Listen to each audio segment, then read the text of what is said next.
ကတည်းကကျွန်တော်ကိုဆုံးမထားတဲ့ပညာရှင်ကြီးတစ်ယောက်ရှိပါတယ်နော်ဘာတွေပြောထားဆိုတာကြည်ဝါကျွန်တော်တို့ကြည့်မယ်ဒီဒိုးနိုင်ငံရဲ့ဈေးကောက်ဝယ်ကိစ္စကိုအာဆီယံနိုင်ငံဖွဲ့စည်းတစ်ခုစောင့်ကြည့်ရေးဖွဲ့စည်းရစင်မလွတ်တော့နေသားမှာမလွတ်လဲဒိုးနိုင်ငံဈေးကောက်ဝယ်မဖြစ်တော့ဘူး။ဒိုးနိုင်ငံဈေးကောက်ဝယ်ဒိုးနိုင်ငံမှာပဲလုံးပါလေ။ဒိုးနိုင်ငံဈေးကောက်ဝယ်ကာကွယ်ပေးနိုင်တာတက်မတော်နဲ့တက်မတော်သားတွေရှိရဲ့ကာကွယ်ပေးနိုင်တယ်စောင့်ချောက်ပေးနိုင်တယ်သူများနိုင်ငံသားတွေလာမှမဟုတ်ဘူးလာအေးဟုတ်တယ်နော်ဒိုးနိုင်ငံရွေးကောက်ဖို့ဘယ်သူမှလာဘီးမဆိုင်ဘူးကိုယ့်ကိုလုပ်မယ်နော်ဟုတ်တယ်ချမလာဒိုးနိုင်ငံစောက်ကယူကိုမဆိုင်ဘူးဈေးကောက်ဝယ်ဖြစ်တယ်နော်မင်းကလေသူများနိုင်ငံမှာနေသူများနိုင်ငံဥပဒေလည်းနားမလဲကိုယ်နိုင်ငံမှာနေသွားပြီးတော့လေကိုယ်နိုင်ငံဥပဒေလည်းနားမလဲအေးနားမလဲမှတ်တာနားလဲအောင်ကြိုးစားခွေးတို့ဘောက်ကနေထွက်သွားပြီးသူများနိုင်ငံကိုခွေးတို့ဘောက်ကဝင်ပြီးတော့ကိုဝင်းစားရဖို့လေးအတွက်ကိုကောင်းသားဖို့အတွက်ပြည်သူတွေကိုချမနေပါနဲ့ပြည်သူတွေကိုမဟုတ်တော့သတင်းတွေလွှင့်ပြီးတော့အဲ့ဒီစကားမင်းတို့ဘက်ကခဏခဏပြောတယ်နော်ငါပြောတာကိုစီမဟုတ်တရုတ်ပြောတယ်ဆိုဘယ်နေရာမှာပြောတာလဲဘယ်ဗီဒီယိုဖိုင်ကမဟုတ်တာအခုလို့ပြောတာရှိတယ်ငါ့ကိုပြကြပါဆိုမင်းတို့တရားမှမပြနိုင်ဘူးလို့ပေါ်မှာတယောက်ပြီးတော့နောက်ရှိသေးတယ်ဘာငစီတို့မြောက်ပေးတို့တော်လိုင်းကိုစီမြောက်ပေးတို့တော်လိုင်းလောက်တဲ့လူရှိပြပါဆိုလဲမပြနိုင်ဘူးဒါပေမဲ့မင်းတို့ဘောမတွေကိုငါကြည့်လိုက်လေအဲ့ဒါလိုပဲတောက်လျှောက်အခုလည်းပါကိုဝင်းဝါရေးဆိုဘယ်ကိုဝင်းဝါရေးဆိုဘယ်ငါတော်လိုင်းလို့ဝင်းဝါတာအဲ့လာလောက်လာတော်လိုင်းလို့ဝင်းဝါတယ်ဆိုပါဇက်ကပြောမလဲလာလောက်ငါအခုလက်ရှိနေရတဲ့အကုန်လွှဲပေးမယ်နော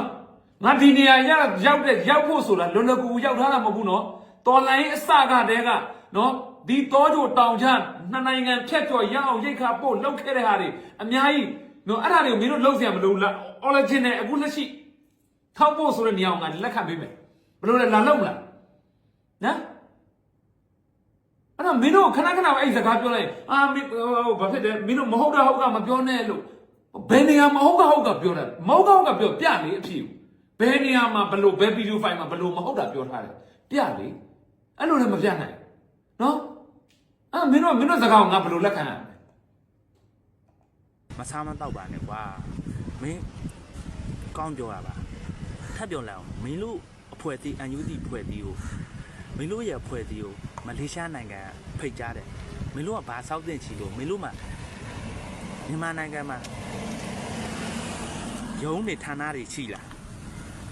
ဒုက္ခပဲဒီလိုကြက်မပြည့်တဲ့ကောင်မျိုးမြန်မာပြည်မှာဘယ်လောက်ရှိကုန်ဒါလူငယ်ဒီကောင်ဆိုအသက်20ကျော်ပဲရှိအောင်မယ်30ပြည့်အောင်မှမဟုတ်ဘူးဒီကောင်လေးကနော်ရှိမဟုတ်ဒါရည်စရာမဟုတ်ဘူးကျွန်တော်တို့တိုင်းပြည်မှာတို့ကြက်မပြည့်တဲ့အရွယ်တွေဘယ်လောက်ဖြစ်ကုန်ပြီလဲမသိဘူးနော်အကောင်ပြောတာဒါတူစိတ်ထဲမှာတူထင်တာအမှန်ထင်ပြီးတူပြောနေတာရွေးကောက်ပွဲလေးလာစောက်ကြီးရဲ့အဖွဲ့မလို့လဲဂရိစိုက်တယ်မလို့ကိုယ်နိုင်ငံရွေးကောက်ပွဲကိုလို့လဲအေးပေါ့ဒါတူစိတ်ထဲမှာအဲ့လောက်ပဲတိတာဟုတ်တူအဲ့လောက်ပဲတိတဲ့အတွက်တူအဲ့ဒါကိုပဲတူအဟုတ်ထင်ပြီးတူပြောချရင်နော်ဟဲ့အောင်မင်းကပြောမယ်ရွေးကောက်ပွဲလေးလာစောက်ကြီးရဲ့အဖွဲ့တွေစင်လွတ်ခံရဖို့အတွက်ကဘလောက်အရေးပါလဲဆိုတာကိုလေငါမရှင်းပြဘူးမင်းတို့ဘောမတွေထဲမှာနော်ဆရာတင်ထားတဲ့ကျော်စိုးဦးကျော်စိုးဦးပြောထားတယ်ဝင်ကြည့်လိုက်ကျော်စိုးဦးအကောက်ထဲမှာရှိအောင်မယ်မဖြတ်ရင်ပေါ့နော်ရွေးကောက်ပွဲလေးလာစောက်ကြီးရဲ့အဖွဲ့တွေစင်လွတ်ခံရဖို့စင်လွတ်ရေးဟာဘလောက်အရေးပါလဲဆိုတာသိလားမင်းတို့ပထွေးကိုယ်တိုင်ရှင်းပြထားတယ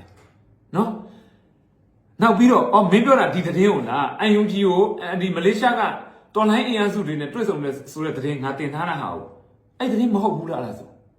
မင်းတို့ကဘာအစိတ်ရှိလို့ယုံတွေ့ရဘူးလဲဆိုအဲ့ဆိုမင်းကငါမေးချင်မယ်ကဘာကုလသမဂ္ဂအဖွဲ့မင်းသိပါတယ်နော်ကုလသမဂ္ဂမှာနိုင်ငံတွေရဲ့စည်ရင်းတွေရှိတယ်အခုအောက်တိုဘာလ29ရက်ဆိုတာအခု10လပိုင်း29ရက်မှာထုတ်ပြန်တဲ့စည်ရင်းမှာစာမျက်နှာ30မှာမင်းတွားကြည့်ကြည့်တတ်မှလည်းမဟုတ်ပါဘူးเนาะမကြည့်တတ်ဘူးထင်တယ်ငါကြည့်တတ်မယ်ဆိုတော့တယောက်ကြည့်ခိုင်းကြည့်အဲ့ဒီမှာ MYANNA ကမြန်မာဆိုတဲ့နိုင်ငံရဲ့ခေါင်းဆောင်ဘသူတွေလဲမင်းတွားကြည့်တမဒဒီဦးဝင်းမြင့်အတိုင်ပင်ခံပုဂ္ဂိုလ်တွေဒေါ်အောင်ဆန်းစုကြည်ကုလသမဂ္ဂကကိုယ်စားလှယ်နေရာမှာ UNG ကိုအတိအလင်းထောက်ခံပါတယ်ကြေညာထားတဲ့ဦးကျော်မိုးထွန်း9နှစ်ရှိပြီမင်းတို့မင်းအောင်နိုင်ရအဲ့ခုံကိုလူနေတာလူလို့မရဘူးရှင်းလားအာဆီယံအဆင့်လောက်မဟုတ်ဘူးအဲ့ဒါအဲ့ထက်ရှင်းတာမရှိတော့ဘူးနားလဲလားနားမလဲဘူးဆိုရင်ငါပြောတဲ့စကားကိုယူသွားမင်းတက်တိနားလဲလဲမင်းတို့ဆရာတင်ထားတဲ့အထက်ဆရာအောင်မေးကြည့်သူပြောတဲ့စကားမှားလားမှန်လားလို့သိလားနော်ကောင်းလေးမင်းငယ်ငယ်လေးရှိသေးတယ်စကားတွေအများကြီးမပြောနဲ့အများကြီးလေလားငါတို့ကစကားအများကြီးပြောနေရတယ်ဆိုတာပြောချင်လို့ပြောနေတာမဟုတ်ဘူးသိလားပြောရမယ်အချိန် အရွယ်ကိုရောက်လာလို့ငါတို့ပြောနေရတာနော်စကားအများကြီးပြောတာကောင်းတာမဟုတ်နော်ငါတို့အဲ့ဒါတွေကိုပြောချင်တာမဟုတ်ဒီဝစ်ကျွေးတစ်ခုကိုငါတို့ခံစားပြီးတော့ဒီတော်လိုင်းမပြီးမချင်းပြောနေရတဲ့နေရာမှာရောက်နေလို့ပြောနေတာနော်ဖြစ်နိုင်မယ်ဆိုဒါတွေကိုအမုန်းခံပြီးဘယ်သူမှမပြောချင်ဘူး